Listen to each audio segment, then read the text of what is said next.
The stopped clock. Sarah had recently moved into an old house in a quiet neighborhood, hoping for a fresh start after a difficult period in her life. The house, though aged, had a peculiar charm that attracted her from the first visit. While arranging the furniture and decorating, Sarah discovered an old large wall clock left behind by the previous owners. It was dusty, but still functional, so she decided to keep it as part of the decor. On her first night after settling in, Sarah noticed something strange. The clock always stopped at the same time, 3:33 a.m. She found it odd, but attributed it to a mechanical defect, planning to fix it the next day. After all, she had many other things on her mind.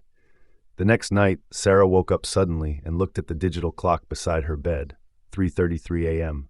A chill ran down her spine. Then she heard a faint ticking sound from the hallway. Curiosity mixed with unease, Sarah got up to check the wall clock in the living room. As expected, it had stopped again at the same time. Shaking her head, she dismissed it as a coincidence or a sign of exhaustion.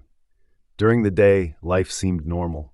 Sarah cleaned the clock and wound it up, hoping the problem was resolved. But that night, the pattern repeated. She woke at 3:33 a.m., seemingly without reason, and found the clock once again stopped at the same time. Over the following days, Sarah paid closer attention to the clock. Each night it stopped, and each night she felt an inexplicable heaviness in the air, as if the house were trying to communicate with her. Her discomfort grew with each passing night, and the silence of the house became increasingly oppressive. One night, as Sarah struggled to sleep, she heard a noise from the living room, as if something had moved. Hesitant but curious, she walked down the hall. Standing before the stopped clock, she felt an intense chill. The clock's hands were frozen in place, and as Sarah stared at the face of the clock, she sensed that it held a secret she had yet to uncover. "Why always 3:33?" she whispered to herself, unaware that this question would lead her to a far greater mystery.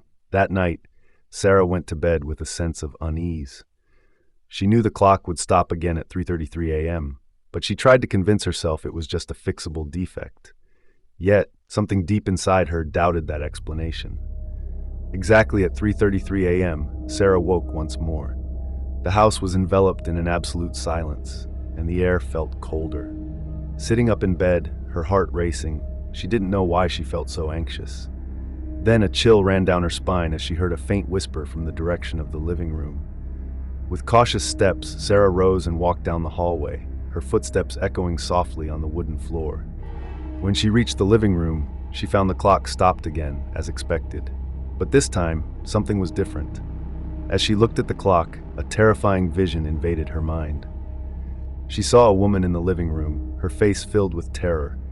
The woman seemed to be trying to escape from something, or someone, but before she could react, a shadowy figure appeared and attacked her.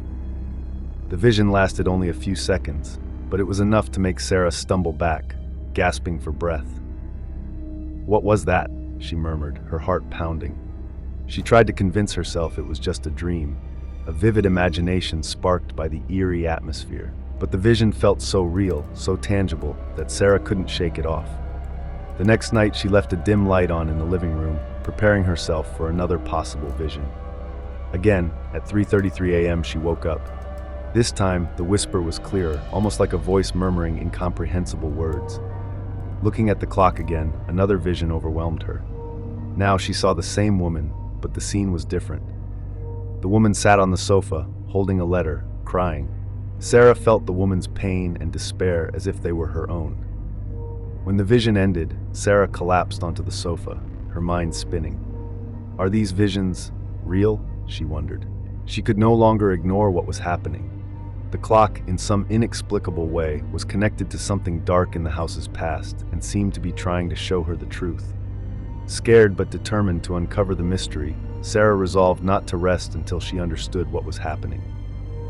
In the days that followed, Sarah couldn't stop thinking about the visions. The scenes she witnessed didn't feel like dreams or hallucinations, but fragments of something real. Determined to find answers, she began researching the house's history. She visited the local library and started sifting through old archives. After several hours, she stumbled upon a newspaper article from decades ago. The headline immediately caught her attention. Woman murdered in home. Case remains unsolved. As Sarah read, a chill ran down her spine. The article described the murder of a woman named Anna, who had been found dead in the living room, the same room Sarah now occupied. The crime occurred in the early hours of the morning, and at the time of her death, the house clock had stopped precisely at 3:33 a.m., just as Sarah had experienced. The case was never solved, and the house, considered cursed, remained abandoned for years until Sarah moved in. "Anna," Sarah whispered, taking in the information, "are you trying to show me what happened to you?" That night, Sarah was more alert than ever. When the clock stopped at 3:33 a.m., she prepared herself for another vision. This time, the scene was even more vivid. She saw Anna confronting someone, a man whose face was obscured by shadows. The argument was heated, with Anna gesturing desperately while the man remained still, a menacing presence. The fear and tension were palpable until the man lunged forward, and the vision abruptly ended, leaving Sarah gasping and trembling. "Who is he?" she asked herself, the assailant's face still unclear in her mind. Sarah knew she needed to find out more. The clock wasn't merely showing fragments of the past. It was guiding her, urging her to uncover the truth that had been buried for so long. With each vision, Sarah felt closer to understanding, but also that she was drawing nearer to something dark and dangerous.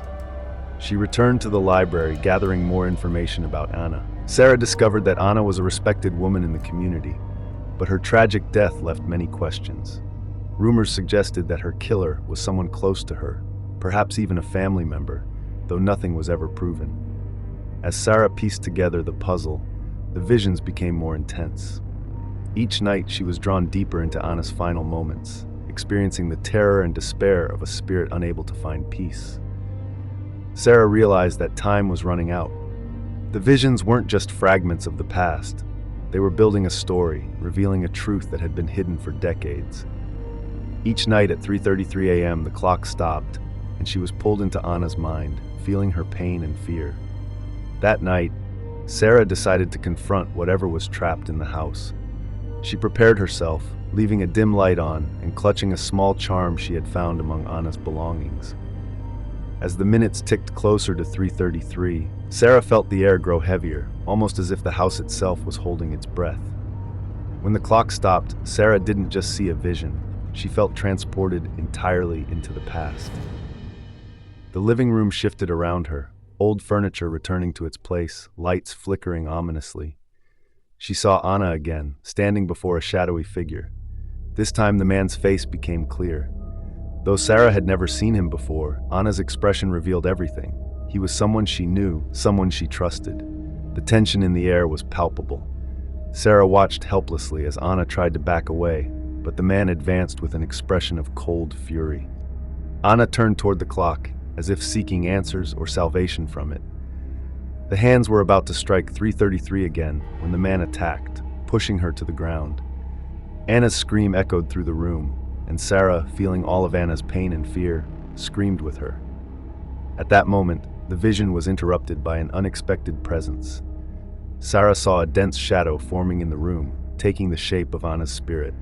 The spirit was no longer confined to visions. It was now standing before Sarah. "Please help me," Anna whispered, her voice an echo of pain and despair.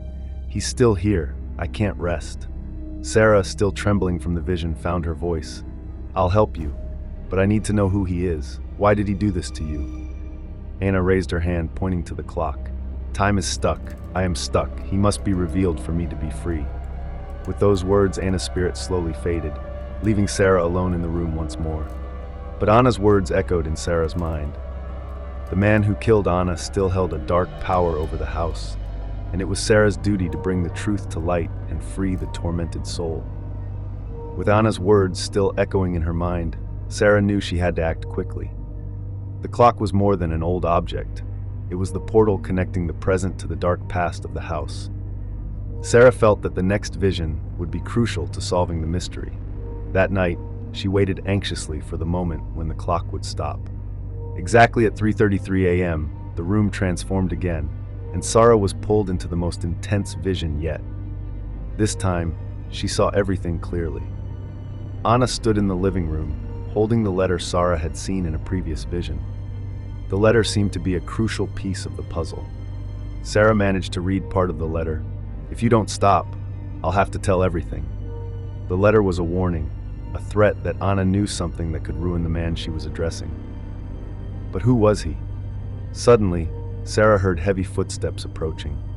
The same man entered the room, his face dark and filled with rage. He snatched the letter from Anna's hands and began shouting. Though the words were muffled by the overwhelming fear in the air, Sarah understood enough. Anna knew a secret he couldn't allow to be revealed. The next moment was swift and brutal. The man attacked Anna with a chilling silence, trying to suppress any scream or resistance. Sarah felt Anna's pain, her desperate struggle to survive, and then everything went silent as the clock stopped at 3:33. Sarah snapped back to the present, her heart racing and her body trembling. She now knew who the killer was, but needed proof to reveal the truth. The next morning, Sarah went to the local police with the information she had gathered. She described the man from her visions, and to her surprise, the detective recognized the description. He was one of the suspects, the detective admitted, but we never had enough evidence to charge him. With the help of her visions and the clues she had found, Sarah provided crucial information that led to the reopening of the case. Investigators found the letter hidden in a cavity behind the clock, just as Sarah had seen Anna conceal it in her vision. The truth finally came to light. The man was arrested, and Anna's case was solved after decades of mystery. That night, Sarah felt a sense of peace in the house. When the clock struck 3:33, it continued ticking normally. No more stops, no more visions. Anna's spirit, now at peace, had moved on, leaving Sarah with a sense of fulfillment. In the days that followed, the house felt lighter, and the oppressive atmosphere had lifted. Though Anna's presence was gone, Sarah knew she would never forget what she had experienced. The clock, now just an ordinary object, stood as a silent reminder of the dark secrets it once held, and the truth Sarah had helped uncover. Every night, as she listened to the steady ticking of the clock, Sarah felt a deep respect for the mysteries of time and the stories that dwell within.